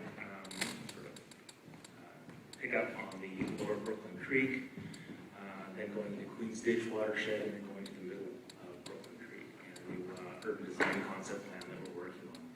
What you'll notice as I go through the presentation is there's a progression. Lower Brooklyn Creek is really about environmental protection. Queens Ditch is about rainwater management. And the urban design concept is really about a package of ecological services. As you've heard, Lower Brooklyn Creek is really a good news story. We have a well-defined channel, 1/3 of it's a ravine. As a result, yes, development did occur, but there's large areas of either natural land that was left beside the stream or land that was relatively undisturbed. So, and yes, it's used for stormwater management, a very strong equal mandate on environmental protection. So there's something there, there's something to be saved that was highly valuable. And that protection ranged not just in terms of fish habitat and enhancement of fish habitat, but also given the ravine, steep slopes, stability, and more recently as riparian areas and nature corridor. Now move to a different watershed just to the northeast of Lower Brooklyn Creek, Queens Ditch, and the Northeast Comox Stormwater Management Plan. This one's a bit of a different watershed. On the slides, what you'll see is between the two red arrows, that is the Queens Ditch. It runs from D&D, CFD Comox, out to the Strait of Georgia. The stretch that is running through is primarily flatland, lowlands. The land to the north or to the upper part of the slide is CFD Comox, so there's quite a steep grade going up that. And then the lands to the west, the blue dot is town of Comox. Majority of this basin is within electoral area B. It's a former marsh. It's flat, low lying. Result mean at high tides and the winter storms, there's widespread surface flooding. Queens Ditch was actually put in back in 1946 as a combined sanitary storm sewer for the base. Of course, sewer was slowly shut off. Right now in this area, in the electoral area B, there is no comprehensive stormwater management service, so it's a mix, patchwork. You have Ministry of Transportation and Infrastructure. They're providing ditches with the sole purpose of draining the actual roads. You have private ditches draining private property, and then you have D&D Queens ditch. A number of the private ditches actually connect into the D&D ditch. And back in 1997, a really important thing happened. One of the property owners with ditches connecting into Queens ditch sued D&D. They sued them for flood damage. D&D was going 50% at fault for failure to maintain the ditch. This sent a very clear message that flooding is a very real concern. There is real flood damage occurring. Also, that if you have a storm sewer service, there is a real liability risk. The town of Comox in the blue area, it's about 80 hectares, has been identified for development, and it drains through the Knight Road ditch directly into Queens Ditch. When we started looking at development in this area, the one common phrase from the downslope landowners were the town was going to be sued. We were going to be sued if we increased the amount of groundwater. We were going to be sued if we decreased the amount of groundwater. We were going to be sued if we increased the amount of surface water, if we decreased the amount of surface water. Some farmers actually use the surface water to kill pests, so they flood their fields on purpose, so they actually want the flooding in the fall. So there's no one consistent message in terms of how the system of water is supposed to function. First week with developers came in. One of the big things of any local government employee is the services that you provide, you try to minimize liability exposure. So, didn't take Einstein to figure out, yes, there's a lawsuit, we don't want to be sued, by the developer's engineer, history of flooding, that whatever they did, they had to make sure there wasn't any increase in flood damage. We pointed to a section of our subdivision bylaw that essentially said, you can't just assume because a ditch, because a pipe is there that you can connect into it, that it has the capacity. You have to determine the capacity, and if it doesn't have the capacity to service your development, you have to come up with an alternative engineering design. So, information was relayed to the development's engineer. The development's engineer, first proposal, came back with a detention pond, connected to the Knight Road ditch, which connected directly into the ditch. So one of the questions the staff had was, well, that's really nice. So you found out that Queens Ditch actually has capacity to service your development. And the answer that we got back, well, we did look at Queens Ditch. And the conversation was shifted to what size detention pond you want, that the town wanted to have. You say the process stopped right there. In hindsight, it's not that surprising that we reached that point because the town, we don't have a large engineering firm. We only have an useful engineer on staff for the last 10 years. We're primarily a service operation in public works. We took the stand of a consulting engineer, professional engineer, as not only we could say that met our standards, or subdivision services standards, but that it was safe. It would work. Nobody would have a problem with it. That's very misguided. Consulting engineer, engineering association, they're prohibited from setting a standard. They don't set safety. They'll argue with you if you say that you want it to conform to a certain standard, but then when push comes to shove, you say, well, great, what's a safe standard? And say, that's not our role. You set the level of safety, you set a quantitative standard, we design to what you set. And the methodology at that time was solely focused on detention ponds. The idea being that you have increased runoff when you do development, you take that runoff, put it into a detention pond, you detain the flows such that your flow rates of discharge post-development match pre-development, and then you can get into what storm event. Is it a 1-2-year event that you're matching 10, 100, higher number of years of larger storm. So the action the town took was it did detailed terms of reference for stormwater management. The developer group felt that they could undertake that stormwater management. So they hired a consulting engineer, said we'll do it in accordance with the terms of reference. Terms of reference are very explicit. It says as a result of development, there can be no increase in downstream flood damage. So 1 p.m. stamp on that statement. No significant change in downslope groundwater. Again, requires a p.m. stamp to that statement. No negative impacts on downslope environmentally sensitive areas, fish habitat. Of course, there's fish also, as well as the agricultural lands downstream. So that also requires a professional biologist certification stamp and a professional agronomist. Stormwater management plan came out in 3 phases, 3 reports. So give an outline of what each report did, and then some of the things that really struck me as a layperson. I'm trained as a planner, I'm not a municipal engineer. There are some things that I assumed were given, that they were just doing automatically, which I found out to my surprise is not the case. So the first report was to find out how much rain is falling in that watershed and where is it going. Typically, what will happen is they will take a design storm event on a representative or aggregate watershed, and they'll use that data. So it's a hypothetical situation. In this case, what they were required to do was to identify a watershed that had the same rainfall characteristics and topography as the Queen's Ditch.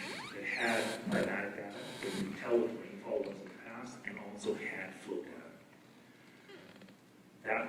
So what they actually did get is we had 42-year hourly rainfall data for the watershed that was used. We also required that they had 100% forestry cover as the pre-development conditions, as opposed to whatever the conditions were as of the time of the start of the study. Second part of the study would be determining if the land was developed in accordance with the official community plan, what would be the impact on stormwater, and then what would be the infiltration targets and detention targets to mitigate any impact on downslope lands. Again, even though we had the data on an hourly basis, we had to push to make sure that they did the modeling on an hourly basis, as opposed and on a continuous basis all the way up to a 1 in 100 year storm event, as opposed to just modeling a 1 in 10 and then a 1 in 100. Because again, a huge variation between those two. You can post can meet pre on those two areas, and it's not automatic that all the storms in between post is going to meet pre. There's also a requirement that they include climate change, so climate change is factored in. Phase 3 is the detailed specifications, so that's telling the engineers when they're looking at infiltration galleries, how to size the infiltration galleries, how to build them, what the inlet is going to look like, the same for the retention ponds. There is a requirement that all infiltration galleries and retention ponds have to be on town land. So that they owned and operated by the town. And the real reason for this is there is no plan B. So if the development goes in, these infiltration galleries go in, there is no secondary pipe that if things don't work the way that they're supposed to, the overflow can go into the secondary pipe. We would have to rip up roads, which is going to be prohibitively expensive. Also because of that, it has a adaptive management plan. And so the ponds and the infiltration gallery specs are designed to be easily modified so we can increase or decrease by anywhere between 10 and 20% the performance of those ponds. So if we want more water release, we want less water release without ripping up the roads.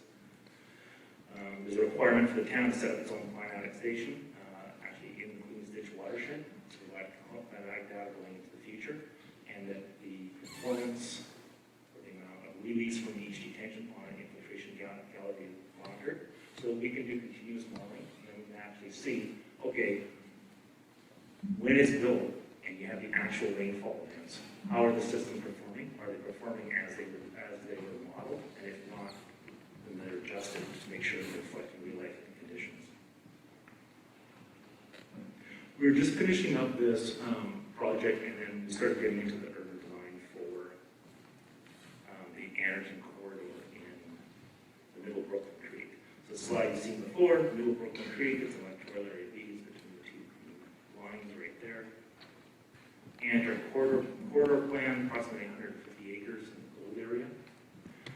So part of the creek definitely runs through it. So we figured, okay, fine, we're doing the Northeast Comox Stormwater Master Plan, seems to be well received. Well, when we got something, it's a nice template. We started the engineers working on for the Anderton corridor, said, give us the designs, give us where the detention ponds are, give us the sizes, the infiltration galleries, then we're going to overlay roads, then we're going to overlay land use, where the regional strategy requires relatively high densities compared to past developments, and off we go.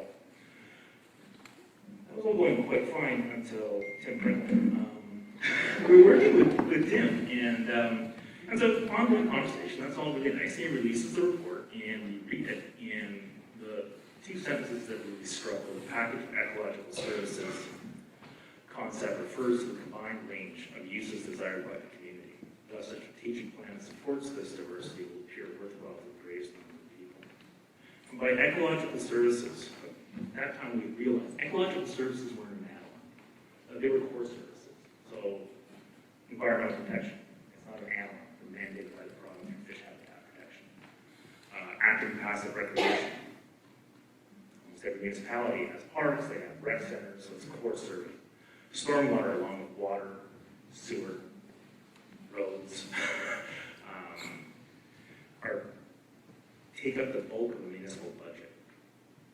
So once it starts translating mentally into our minds that they're a core service,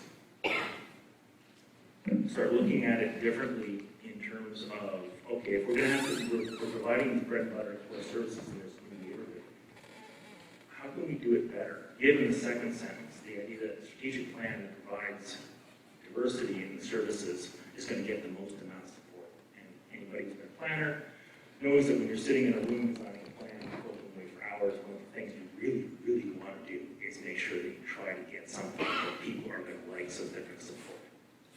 Nothing like coming up with a really bad plan and going to a public hearing. So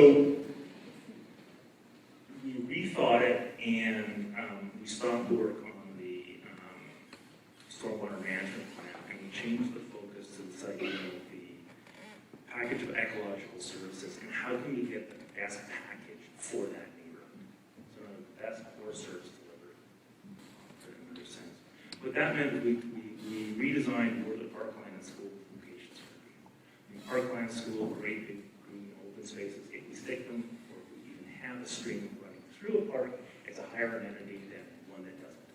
So why wouldn't we put them together? Same with our greenway alignment, and actually get the people into the parks, get the people into the riparian areas, support riparian efficient enhancement works. In the upper areas here of Brooklyn Creek, the channel is actually fragmented. So what we're looking at there is creating one channel. That way we get more water. So we're getting more water in the summer, and we get the cooler water in the summer for fish habitat. Detention pond location and design. There's going to be 5 to 6 detention ponds. And they're going to take up a lot of space. We redesigned those detention ponds to create essentially almost like mini lakes.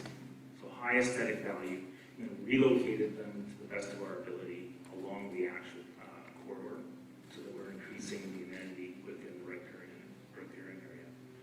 And the last part of the puzzle is then taking our higher density land uses and laying them along this corridor, this expanded corridor, with the idea being these are public services paid for with public funds. Therefore, why wouldn't we ensure that they have maximum number of members of the public having access to this? So that plan is probably going to be coming out in the fall. And what's really interesting is it's the exact same staff that worked on Northeast Comox, that worked on Anderton corridor initially, and we didn't put 2 and 2 together until somebody else comes in, writes a report, and says, you know what's going on in the lower reach is really nice. And we have to do a rethink and say, well, that's really nice if we can actually do that in this new neighborhood and create a much better. Thank you.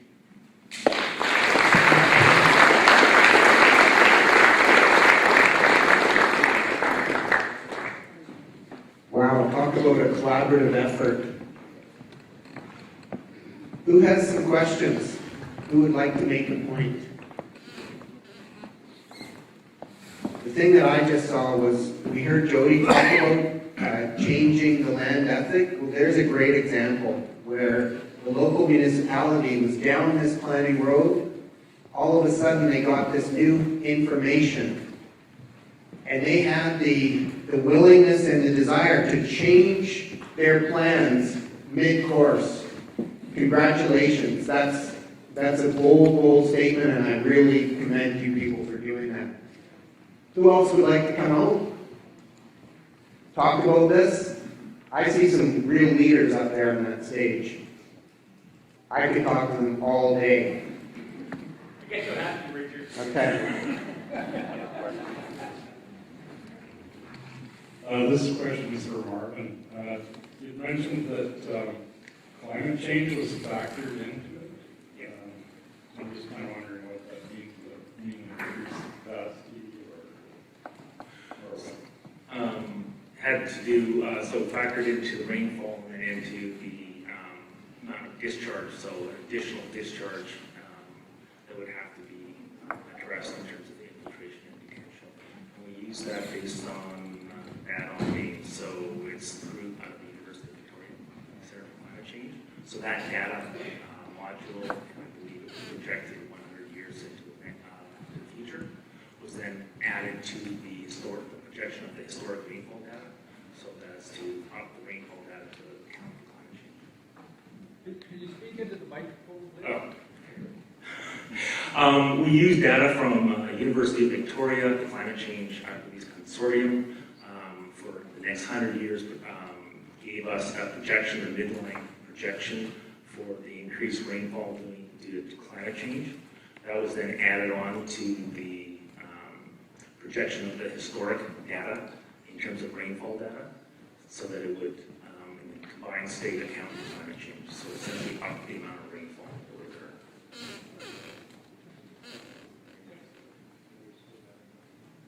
So, thank you for the presentation.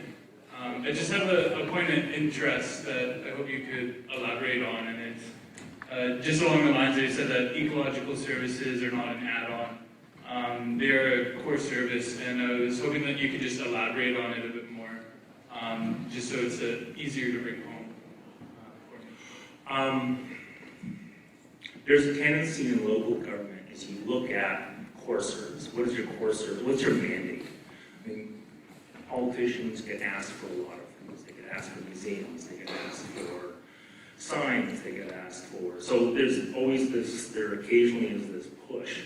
So okay, what are we really supposed to? What are we supposed to focus our fund on? Where's coming out of that push in terms of core service? Asset management is really also pushing those core services. So the idea that okay, you're doing your core services. You've got your pipes. You've got your roads. How much are they? What state are they in? Do you have the money that when they come to the end of the life that you can replace them with? You look at a pipe in the Brooklyn corridor. If you look at the pipe in the Brooklyn corridor, it's in the lower reaches. We know the entire section going down the street. We know its size. We know the date it was constructed. We have projected lifespan. And now through asset management, we're starting to set aside funds for, we have historic funds for maintenance, but we're also setting aside funds for replacement. Functioning of the creek does the same thing. And there's a tendency to look at a creek and say, that's really nice, that's just something that's there. And if there's a blockage in the creek, oh my gosh, it's an extraordinary budget expenditure. There's a blockage in the pipe, well that gets maintained every year. They flush it out, the blockage, what's it, 24-hour response time? Don't have it in the creek. But you start putting it and saying, well, okay, this is part of the pipe. All of a sudden, those ongoing maintenances aren't extra costs that are to be avoided. They're just part of routine maintenance. Likewise, major projects in terms of major enhancement, in this case, in terms of the creek. Certain things, even in a creek, it's a natural system. There's going to be erosion. So if you don't want to use up somebody's backyard, you're going to have to do something. Well, that becomes factored in. You get the costing. So it goes away from something that has to be a special project where you need a community advocate. You need somebody to say, you have to do this special thing. To, you have staff, these are the core services, you're responsible for those core services, that's part of your performance review. They fall down, you're going to be held accountable to it. So it's a very important thing in terms of how the local government analyzes things and really increasing as we're now going into asset management.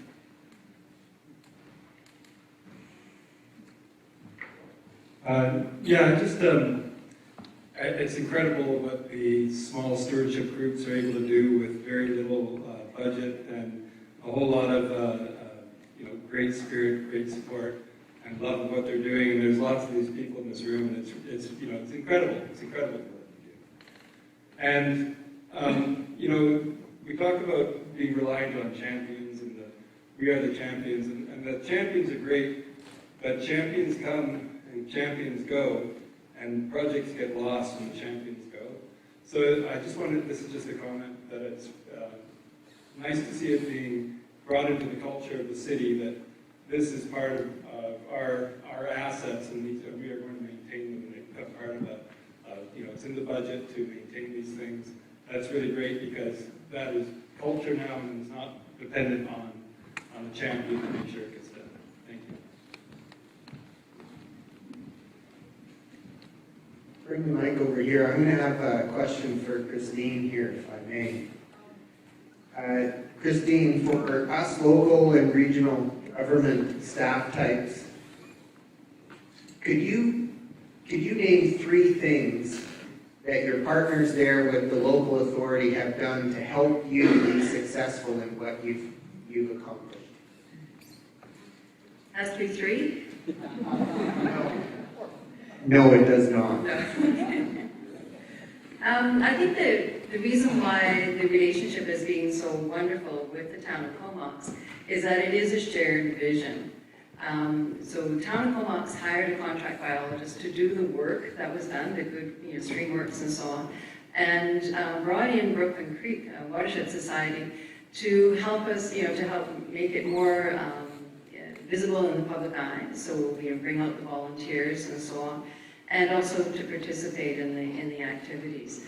I am a biologist, but I'm not a fish biologist, so I don't pretend to know what would be the appropriate type of riparian area and so on. So you have to have the right kind of people to do that. And in working with the town of Comox is that our job as a watershed society is very different than what we saw with Bowker Creek, is that we just go along for the ride. I'd say that town of Comox has actually carried the larger vision in terms of making sure that they had their other objectives in terms of stream channel stabilization and so on, and water conveyance, but also included that part about improving the habitat. And so then we were able to step in and facilitate that part quite easily. 3 things. Talk to us. Is the first thing is we're not opposing development. We're just encouraging that development occurs in a way that does protect the habitat or enhances the habitat. We can raise funds. We have access to all sorts of different types of groups.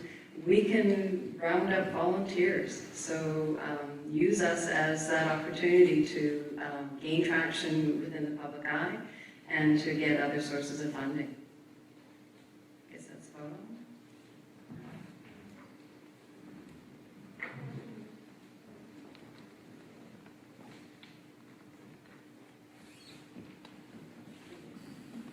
I think my question is perhaps for Christine again, or anybody. This new development that you just discussed, I didn't hear any reference to Christine's group when you were talking about the planning for this new subdivision. And I'm wondering, do they have to beg to be part of the thing, or do you turn to them and say, look, we've got this great big new development and we need people to feel involved in it. Will you come and help us get the people? I wonder which way around it goes. How hard, Christine, do you have to knock on their door?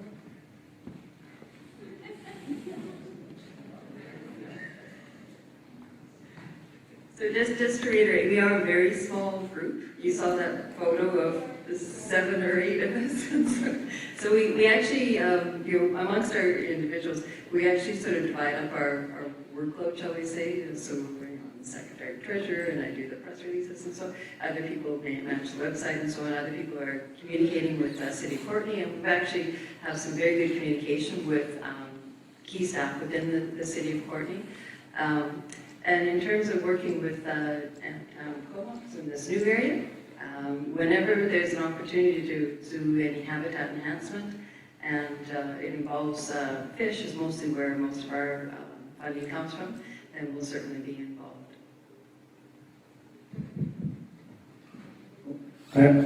Sorry, I'm just going to step in here. Oh, sorry, Martin. Just wanted to add, do the work. Christine's group has done and the Parks Department has done, Lower Brooklyn Creek is a jewel. It's got a lot of political support, it's got a lot of citizen support.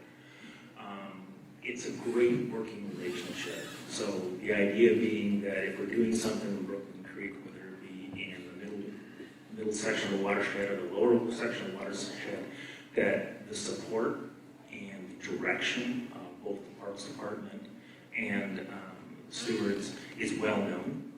So what we're looking at is putting together the concept, so the concept in terms of channel, increasing the channel capacity, increasing the parks, knowing full well that when we actually get into the development of the detailed plans, we're going to be working with the stream groups, we're also going to be working with RAR, because essentially what we'll want to do is start shutting off the ditches and then taking that water and putting it into a separate storm system such that it enters the creek at the right time with the right water flow.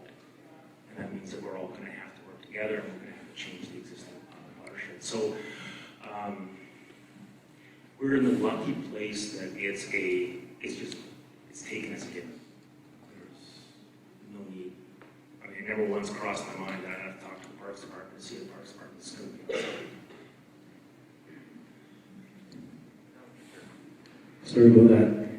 I just wanted to point out, I think since Christine just mentioned two things, I think I have a good third in that. I know there's lots of local government and stewardship groups here, but I think a critical part of the project too was the seed money provided by the town of Comox, because as we all know, raising money for projects like these, you need those partnership dollars to sort of get the ball rolling, and the town of Comox was, to my knowledge, also super helpful with that, right? Absolutely, I agree, is that to access certain types of funding that we seek, is that they're always looking for partners and looking for other types of funding. So for us is that it's being basically a gift to be able to do the types of fundraising that we do, because we know we always have this base of support coming from the town of Comox. So you're absolutely correct with that. Thank you very much. I want to thank Jody, the team from Brooklyn Creek for coming, sharing these great stories with us. Thank you very much.